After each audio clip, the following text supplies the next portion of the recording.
निजामाबाद में ईद उल जुहा के मौके पर सदर तेलंगाना जागृति व रुकन कानून साज कौंसिल कलवा कुंटला कविता ने रियासत के तमाम मुसलमानों को ईद उल जुहा की दिली मुबारकबाद पेश की।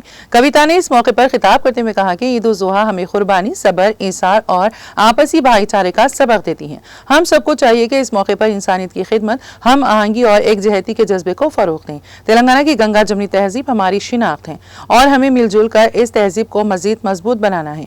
उन्होंने रियासत में अमन, तरक्की और फिरका वाराना हम आहंगी के लिए दुआ करते हुए तमाम मुसलमान भाइयों और बहनों को खुशियों भरी ईद की नेक तमन्नाएं पेश की। आज ईद उल अज़हा है और इस मुबारक मौके पे मैं हमारे तेलंगाना के सारे मुसलमान भाई को बहुत बहुत मुबारकबाद देती हूँ।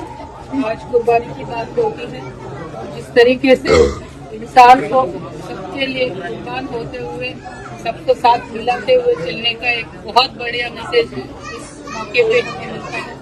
इसको लेके बकरीद का स्पिरिट लेके तेलंगाना में जो गंगा जमने की तहजीब है, इसको बरकरार रखते हुए आगे बढ़ना है। और आप सबको वापस मैं एक बार बहुत बहुत मुबारकबाद देती हूँ।